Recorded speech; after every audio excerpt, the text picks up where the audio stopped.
Hello, my name is Amy Loji and I'm an English Honours student at Wayne State University.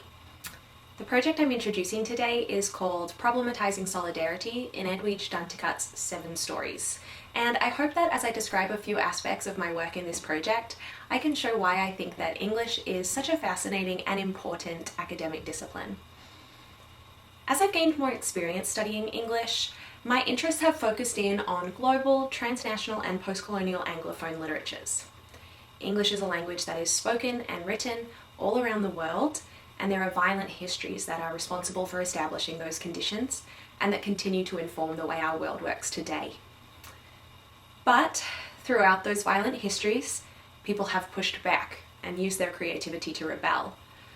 Those dynamics of resistance are just as much a part of the story of colonialism and globalization as the narratives emphasized by the nations and cultural frameworks that have typically held power on the world stage.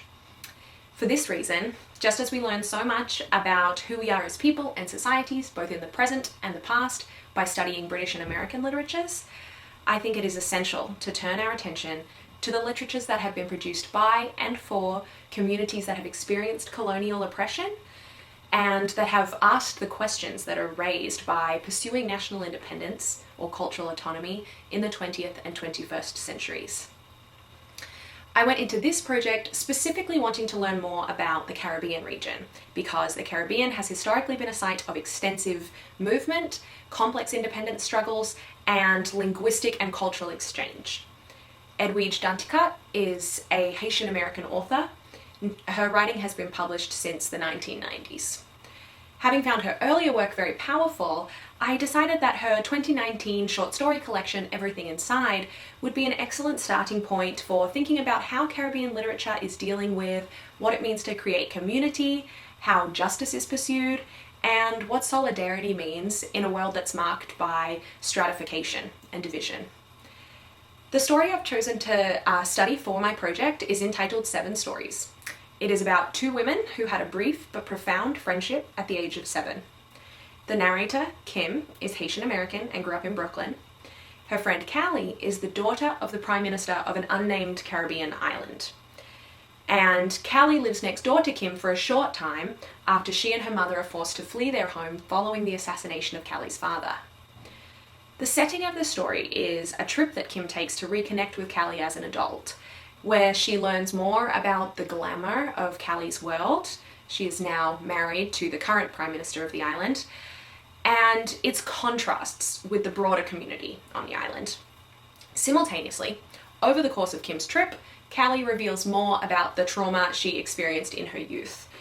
And the undercurrent throughout the story, and a tension that remains unresolved, is of the difference between the horrific events that defined Callie's childhood and the grinding trauma of the battle for survival that the general population of the island experiences. So in order to understand and to explicate Danticat's exploration of these tensions, I have been engaging with various kinds of politically informed literary theory, as well as getting to know the nature of the scholarly conversation about Danticat's long writing career. This process really gets to one of the things that I love about the study of English. It recognizes the importance of both the production and consumption of cultural texts in a way that's more than skin deep, far more than skin deep. By understanding the historical, social, and political context of a text, you're able to investigate its many complexities. Even a single short story can hold a myriad of significations that speak to both contemporary and historical moments in ways that are unique to that piece of writing.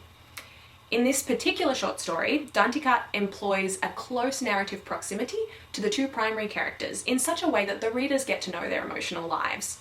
However, even as she does this, Danticat weaves in vivid imagery that conveys a complex sense of surrounding and connects the characters' emotional landscapes to the structural realities around them. Recognizing and interrogating the interconnections between what we as people often perceive as our individual subjective experience and the broader societal conditions that we live within is not only powerful within the context of reading literature, but is also essential to navigating the complex work that needs to be done to fight for equity in our globalized world today. Thank you for watching. Hi everyone, good morning. I hope you're enjoying the Rushton Undergraduate Conference so far. My name is Vera Shaw. I'm a recent graduate of Wayne's English program. I just got my bachelor's this December. And today I'm going to talk to you briefly about the essay that I wrote for my senior seminar class titled Detainment and Capital Realism. In the essay, I attempted to apply Mark Fisher's concept of capital realism to modern trends in carceral immigration policy, and argued that immigration should not be looked at as a narrative of nation states or security, but rather as an affect of late capitalism. So capital realism is a concept developed by the late cultural theorist and avid blogger Mark Fisher. There's a lot of different ways to describe it, but one quote that gets thrown around a lot is that it's easier to imagine the end of the world than it is to imagine the end of capitalism. Essentially, capital realism is the imposition of neoliberalistic values and market logic onto the fabric of everyday life to a degree where there is no coherent alternative to social structuring other than capitalist ideals. Another way to think of capitalist realism is that it's what follows postmodernism. If postmodernism is the denial and dissolution of hierarchical systems of thought that construe social reality, then capitalist realism is the point in which neoliberal values slip in to fill the void left by postmodernism. So in Mark Fisher's original text, Capital Realism, he applies this idea to things like the arts, he applies it to movies, he applies it to mental health. But in my paper, I attempted to apply it to modern immigration policy. I feel that it's best to look at modern immigration policy through the lens of market logic. Usually the narratives that are attached to discussions surrounding immigration are things like security, national security, or maintaining the integrity of the nation state, protecting the workforce, and this is why countries like the United States have to criminalize immigration to such a degree. But I think that beneath those like surface level narratives, immigration is much more clearly and definitively informed by market logic.